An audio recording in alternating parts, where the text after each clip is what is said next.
Mesdames et messieurs, bonsoir et bienvenue au 20h sur Cam News 24 et ITFM 103 depuis Garoua. Centre de santé Nana Bouba à Minganga, un pilier de résilience face à la pénurie médicale. Cet établissement fait preuve d'innovation face à l'insuffisance de spécialistes garantissant des soins de qualité. L'U17 féminine vers un affrontement décisif contre l'Éthiopie.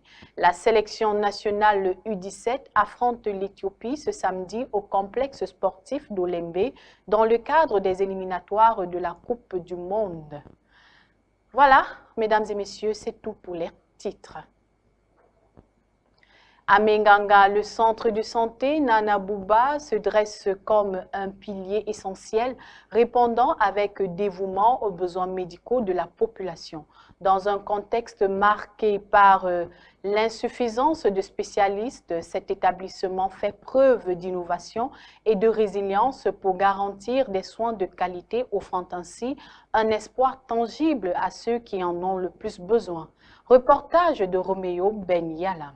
La récente campagne de santé gratuite à Minganga a mis en lumière une réalité préoccupante, le manque criard des spécialités médicaux dans cette région. L'affluence massive des patients témoins d'un besoin urgent de soins, mais l'absence des cardiologues, des gynécologues, des gastro-entérologues a laissé de nombreux malades dans le désarroi, parfois contraints à se tourner vers les tradis praticiens. Le souci avec la médecine traditionnelle, c'est qu'ils se mettent directement dans un état de concurrence avec la médecine moderne. Si nous laissons ces malades aller chez les tradipraticiens et que des posologies de certains produits ne sont pas adaptées, ça pose quand même un réel problème. Face à cette situation critique, le centre médical Nana Bouba, dans la ville de Minganga, département du Mbéré, région de la Damawa, a pris l'initiative d'organiser une consultation cardiologique, une lueur d'espoir pour les patients souffrant des pathologies cardiaques. Oui, le centre, pour tous les services, le centre en moyenne, nous recevons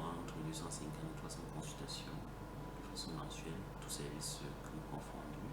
Effectivement, nous recevons des médecins spécialistes. Plus précisément, nous avons un médecin cardiologue qui vient en consultation ici une fois chaque 3 semaines. On a un médecin cardiologue. Également, nous avons un médecin gynécologue qui est aussi en consultation une fois chaque 3 semaines. Ils viennent sous forme de prestations.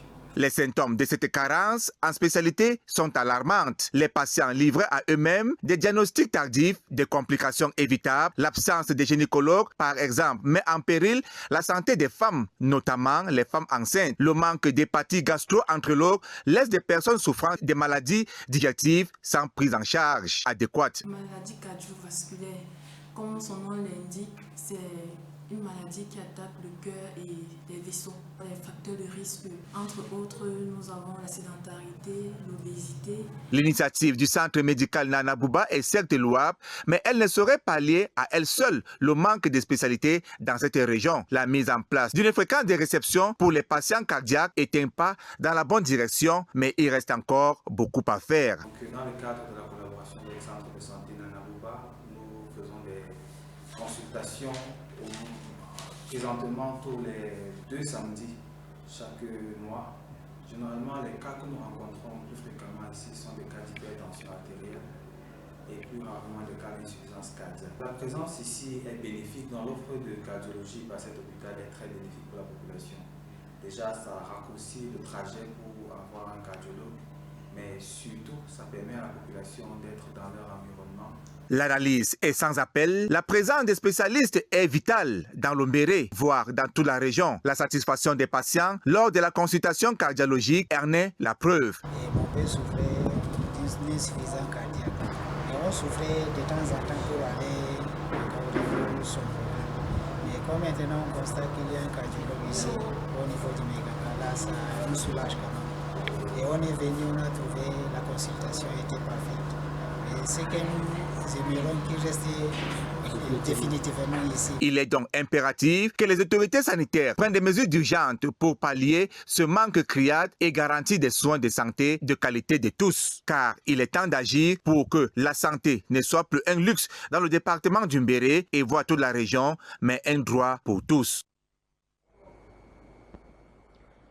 La 21e conférence et l'Assemblée générale annuelle du Forum africain pour la régulation des services publics se sont ouvertes mardi dernier à Douala. Cette rencontre qui se tiendra jusqu'au 7 mars 2025 réunit des régulateurs de services publics de plus de 30 pays africains pour discuter des défis et des opportunités liées à la régulation des services publics sur le continent.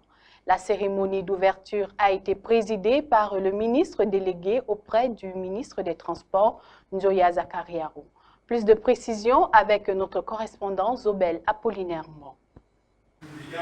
La 21e conférence et l'Assemblée générale annuelle du Forum africain des régulateurs des services publics se déroulent dans un contexte où les pays africains connaissent une transformation numérique rapide.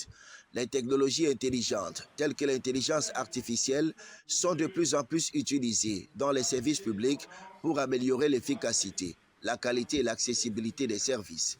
Cependant, cette transformation numérique soulève également des défis importants tels que la protection des consommateurs, la sécurité des données, la régulation des services numériques et la nécessité de développer des compétences numériques pour les régulateurs et les prestataires des services.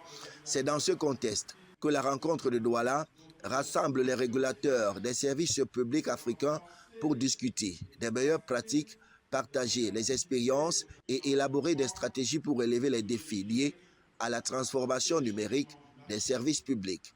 L'objectif étant de promouvoir la coopération et l'harmonisation des politiques de réglementation entre les pays africains afin de favoriser l'intégration régionale et la coopération dans le domaine des services publics. L'événement organisé sous l'égide de l'autorité portuaire nationale du Cameroun se concentre sur l'utilisation des technologies intelligentes dans les services publics. Les participants vont examiner comment les régulateurs peuvent favoriser l'innovation tout en protégeant les consommateurs. À seulement 18 km de Lagdo, le carrefour Rabinga se transforme en un lieu incontournable pour les voyageurs. Ce sanctuaire animé où se rencontrent des histoires et des échanges appelle à une modernisation urgente pour répondre aux besoins croissants des usagers. Reportage avec Boubakari Adama. À 18 km de Lagdo, sur l'axe Garouanga-Oundéré se dresse le carrefour de Rabinga, un lieu vibrant de vie et d'activité. Ce point de repos est devenu un véritable sanctuaire pour les chauffeurs et les voyageurs. Mais il est également le reflet d'un besoin urgent d'infrastructures adaptées. Rabinga n'est pas seulement un lieu de passage, c'est un carrefour où se croisent des destins. Chaque jour, plus de 100 personnes s'y retrouvent espérant embarquer vers leur prochaine destination. Les camions, tout comme les transports en commun, y font halte pour permettre aux passagers de se regrouper et aux conducteurs de se reposer. Ce lieu est animé par une énergie palpable où les rires et les échanges résonnent comme une mélodie familière. Cependant, derrière cette animation se cache une réalité préoccupante, l'absence d'une agence de transport et d'une station mobile. Les voyageurs doivent s'adapter aux conditions précaires tandis que les commerçants locaux peinent à répondre à la demande croissante en produits de première nécessité. Malgré ces défis, le carrefour continue d'attirer un flot incessant de personnes en quête de réconfort et de ravitaillement. La nécessité d'une intervention devient pressante. La création d'une agence de voyage dédiée ainsi qu'une station mobile permettrait non seulement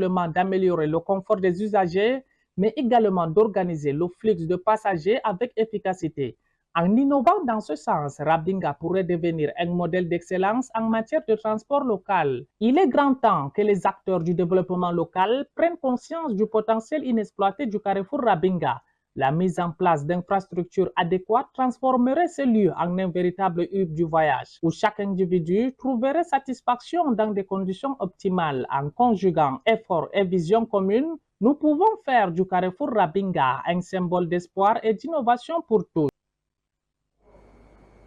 La sélection nationale féminine U17 affronte son homologue d'Éthiopie ce samedi au complexe sportif d'Olembe à Yaoundé. Le match rentre dans le cadre du deuxième tour des éliminatoires de la Coupe du Monde de cette catégorie. Le stade a revêtu ses plus beaux atours. Aline Dida et Michel Ateba nous font le point.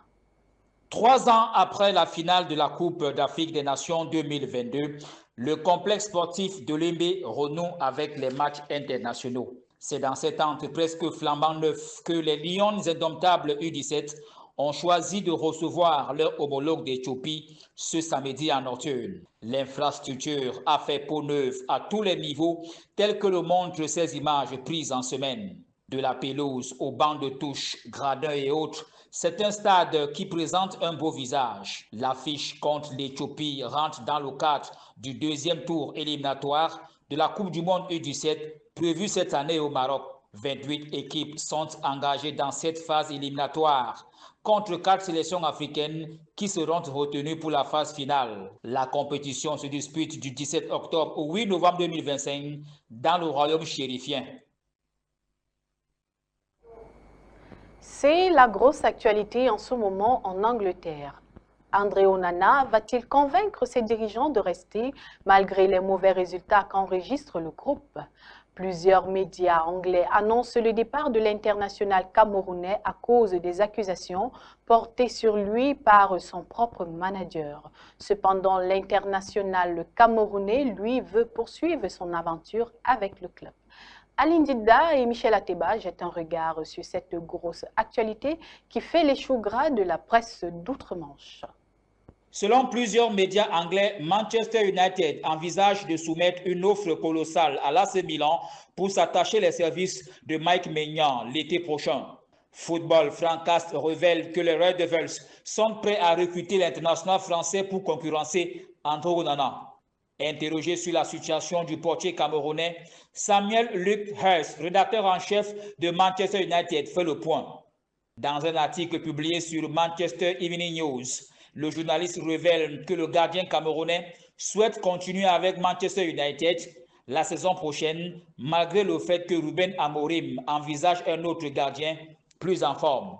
Le même article révèle que Onana, acheté à 47,5 millions d'euros, pourrait être libéré par le club à seulement 28,5 millions d'euros. Ruben Amorim rend coupable le Camerounais de 3 erreurs ayant conduit à la défaite du club contre Nottingham Forest, Wolverhampton, Brighton et Ipswich, malgré la victoire 3-2. Des accusations qui cachent le mal-être global de cette équipe au plus fond malgré l'arrivée de Ruben Amorim. 14e au classement général après 27 journées. L'équipe enregistre 9 victoires, 6 matchs nuls et 12 défaites. Jusqu'ici, le manager portugais peine à redresser la barre. Mesdames et messieurs, c'est la fin de ce journal sur Cam News 24 et ITFM 103 depuis Garoua. Merci de nous avoir suivis et surtout passez une agréable fin de soirée. Au revoir.